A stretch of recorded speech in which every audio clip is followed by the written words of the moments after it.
Assalamualaikum and hi, my name is Nur Azim binti Azrani. Assalamualaikum, my name is Nur binti Ramalai. Before that, don't forget to like And comment our videos. Today, we would like to present about the role of Sharia courts in the administration of law in Malaysia. Introduction. Sharia is the Malay spelling of Sharia, refers to Sharia law in Islamic religious law and deals with exclusively Islamic laws. Having jurisdiction upon every Muslim in Malaysia. The Sharia court system is one of the two separate systems of courts which exist in Malaysian legal system. There is a parallel system of state Sharia courts which has limited jurisdiction over matters of state Islamic law, which is Sharia. The Sharia courts have jurisdiction only over Muslim in the matters of family law and religious observance, and can generally only pass sentences of not more than 3 years imprisonment, a fine up to 5,000 ringgit Malaysia, and or up to 6 strokes of the cane. Next, we can see that each state has set up a Department of Islamic Religion to administer law-related matters under the administration of Islamic religion. The Sharia Court is an important body that is under the control of the Islamic Religious Department in every state. Sharia courts are also established in each district for most states to facilitate the administration of Islamic religion. The head of each district is assigned a district kadi, which is kadi daerah. Di sini dia nak bagi tahu bahawa setiap 13 negeri di bawah Malaysia mempunyai Mahkamah Syariah yang tersendiri, dan setiap Mahkamah Syariah itu mempunyai sedikit perbezaan dari segi pelaksanaan dan juga hukuman yang ditetapkan kerana mereka terletak di bawah bidang kuasa negeri masing-masing. Okay, I will explain about history of Sharia court in Malaysia. In the 15th century, Islam was established in Melaka. Islamic law came and effect the rules when king convert to Islam. Maksudnya pada kurun ke-15 Islam ni datang ke Melaka dan telah mengefek dia punya undang-undang di Melaka, termasuk bila Sultan pun masuk Islam. So undang-undang kat situ ada undang-undang Islam pada tahun kurun ke-15. Okay, seterusnya next, the fall of Malacca in 1511.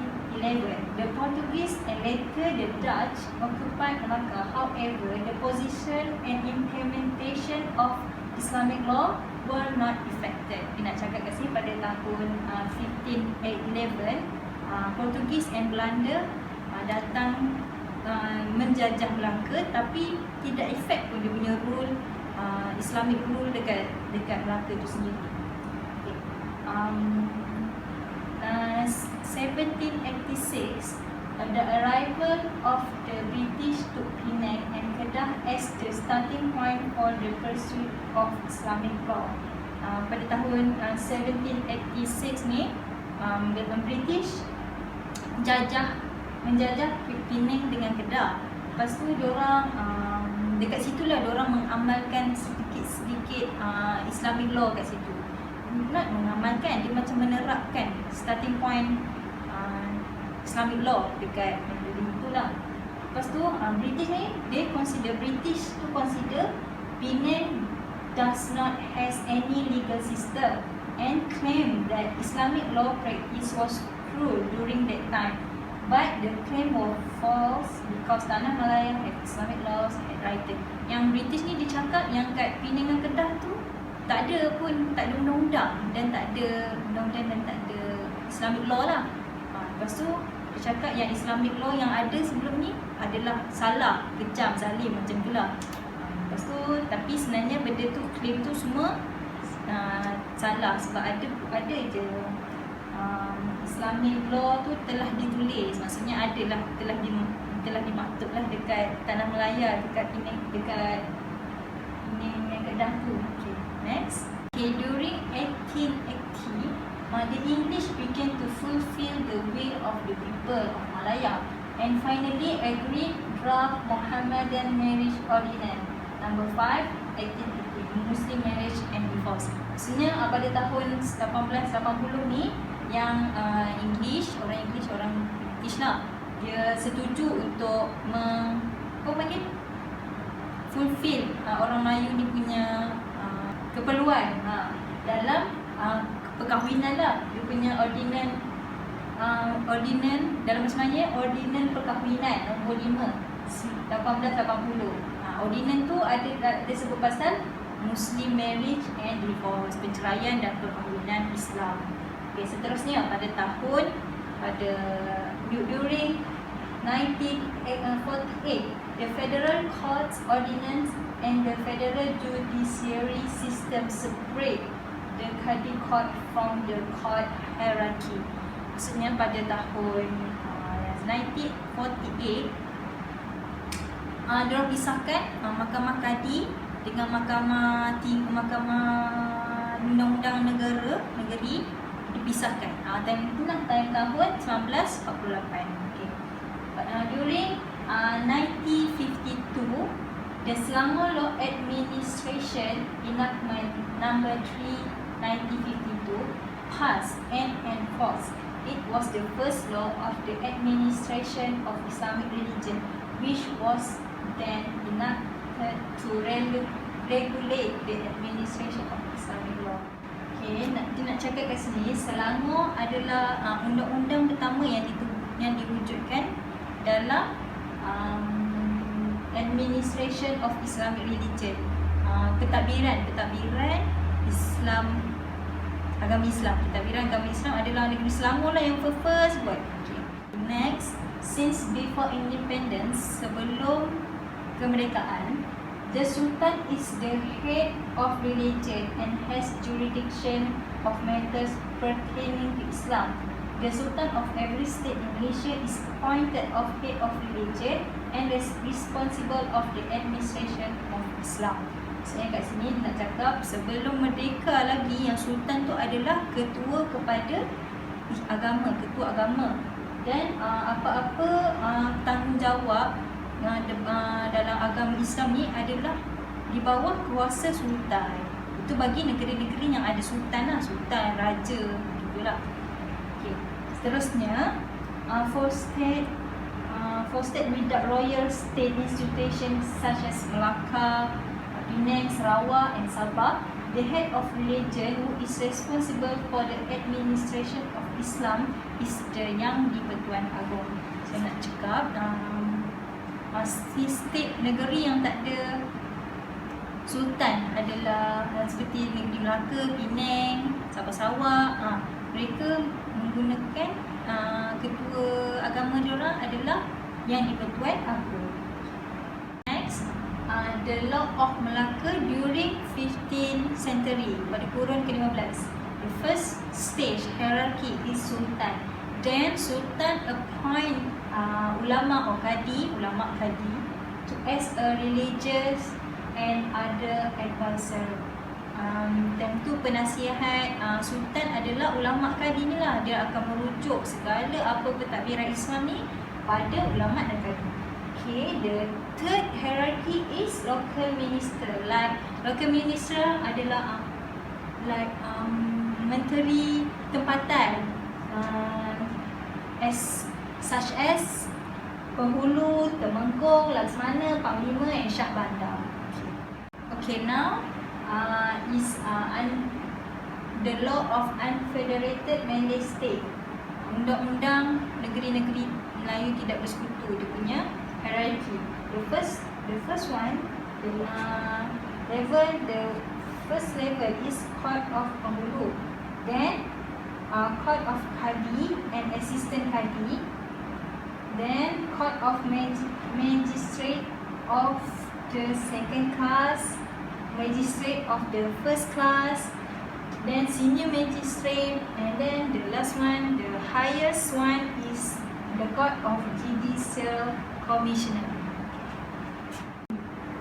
Next, we look at the structure of Malaysian court, or the pyramid of Malaysian court, which we can see for Peninsular Malaysia, and Sabah and Sarawak, they have a different or separate system. But we can see that both Peninsula Malaysia and Sabah Sarawak has a Sharia court, which is located here and there. The restructure of the Sharia court is before that they're called Kadi Appeal Court, Kadi Court, and Ulang Bicara Komiti, jawatan kuasa ulang bicara. Okay, then after 1980, they changed the name with Sharia Judge. Kadi with Sharia Judge, Kadi Appeal Court, Sharia Appeal Court, Mahkamah Raya Syariah, then Mahkamah Tinggi Syariah, then Syariah Subordinated Lower Court ni Mahkamah Rendah. Okay. Next is the structure of Malaysia Court 1980. Has 3-tier hierarchy. The lower one is Syariah Subordinated Lower Court, iaitu Mahkamah Rendah Syariah. The second tier is Sharia High Court, Mahkamah Tinggi Syariah, and then the highest one is Sharia Appeal Court. Next, we're going to discuss about the role of Sharia court, which is the first one, Sharia Subordinate Court, which is lower court. In section 47, the Sharia Subordinate Court were divided according to each district, which is it has two jurisdictions. The first one is a criminal jurisdiction, and the second one is small jurisdiction. Under the criminal jurisdiction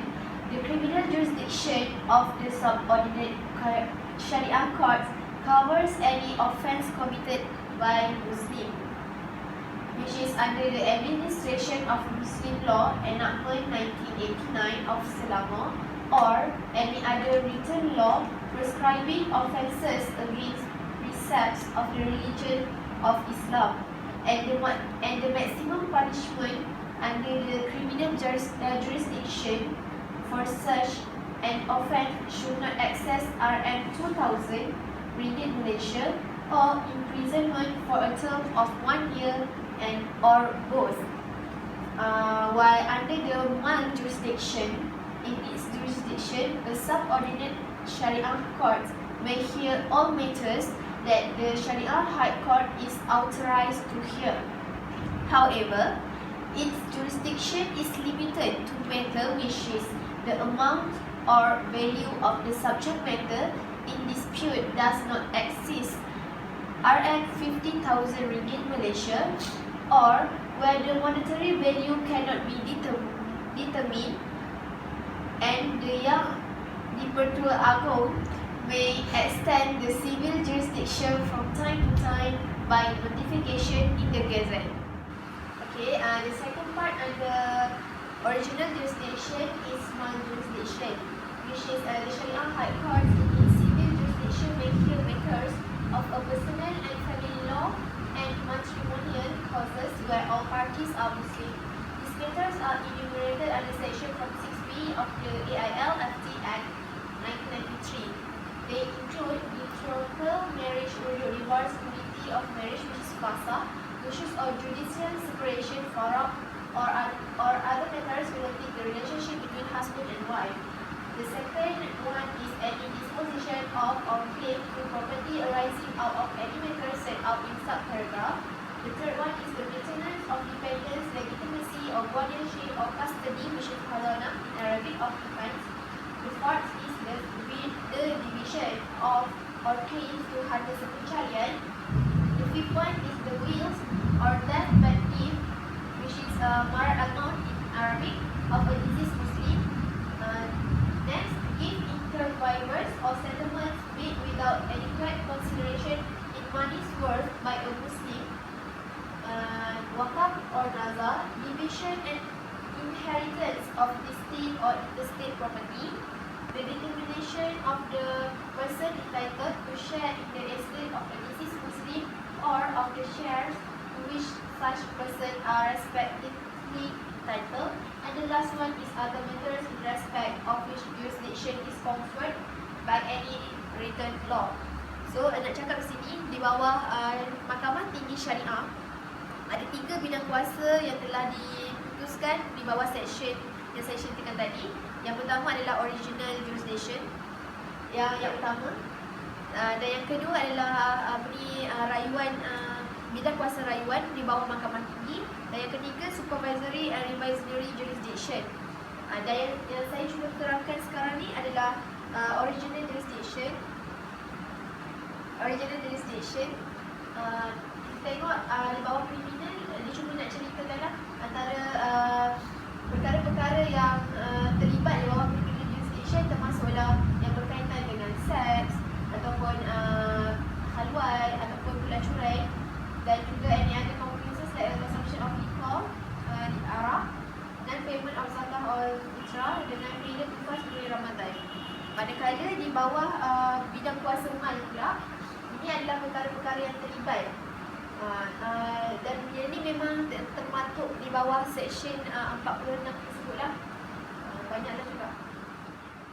Next, still under the Sharia High Court, but under the jurisdiction of appellate, which is we can see that an appeal can be made against any decision of Sharia subordinate court on the Sharia High Court.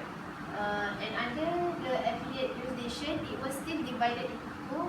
And the first one is mal jurisdiction, which is the Sharia High Court may hear an appeal made by an aggrieved person in any mal case, which is where the amount claimed is not less than 1,000 ringgit, or involving any decision as to personal status or relating to maintenance of dependence, and where the Sharia High Court has given leave to appeal. No appeal, however, can be made if the decision made with the consent of both parties, and the Sharia High Court may confirm, reverse, or vary the decision of the trial court, or make any other orders such as the trial court thought to have made. It may also order a retrial. While under the criminal jurisdiction, on the appeal jurisdiction, in its criminal jurisdiction, the Sharia High Court may hear an appeal by the prosecution or the accused against an acquittal, conviction, or sentence, which is it may dismiss the appeal, convict and sentence the appellant inquiry, and change or alter the sentence, or reverse any order by a trial court. And the third jurisdiction under the Sharia High Court is a supervisory and revisionary jurisdiction. Under this jurisdiction, the Sharia High Court has both supervisory and revisionary jurisdiction over civil or criminal proceeding in all Sharia subordinate courts. In section 51 of the AIL-FT Act 1993, empowers the Sharia High Court either of its own motion or at the instant of any interest party or person at any stage of any proceeding to call for the examine and examine any records of any Sharia subordinate courts and give such direction as justice may require. Whenever the Sharia High Court call for the record, all proceeding in the Sharia subordinate court on the matter in question shall be stayed pending of further order on the Sharia High Court. And the last one, or the tier of the highest tier of Sharia High Court is the Sharia Appeal Court. In section 52, it states that the Sharia Appeal Court has two jurisdictions, which is appellate and supervisory and revisionary. For the appellate jurisdiction, it may hear appeals against the decision of a Sharia High Court or an appeal from a Sharia subordinate court, and may grant leave to hear any question of a law of public interest, and an appeal should be decided by the opinion of the majority. While the supervisory and revisionary jurisdiction, at any stage of any proceeding in the Sharia High Court, if it appears desirable in the interest of justice, Sharia Appeal Court may call for and examine any records in any matters. and give such direction as justice may require, and it also may do so either for its own motion or at the instant of any party, whether in a criminal or mild matter. And the last one is, in such case, all proceedings of Sharia High Courts on the matter should be stayed pending a further order of the Sharia Appeal Courts. Okay, after the all explanation before, now we arrive at the conclusion. The conclusion, according to Senator Major General Datuk Seri Jamil Khair Baharum, Minister in the Prime Minister's Department, he said 90% of cases involving the Sharia Court were resolved within 12 months. Thus eliminating specific party allegation against the institution that was said to be late in resolving the case and often delayed. Nak cakap yang Datuk Seri Jamil Khair Baharum ni, Ministeri ni dia cakap dari Jabatan Kementerian, dia cakap yang 90% daripada kes Mahkamah Syariah dapat diselesaikan dalam lingkungan 12 bulan. So tak ada lagi desas-desus yang berkenaan cakap Mahkamah Syariah ni lambat dan tidak menyelesaikan kes. Tak ada lagi. Dan tak ada lagi kes-kes yang macam tu. Peranan dia sangat banyak, peranan Mahkamah Syariah dalam Malaysia ni sendiri sangat banyak dan sangat, tadilah dah di-explain dah. Maksudnya kita tidak boleh untuk memansuhkan Mahkamah Syariah di Malaysia. Okay?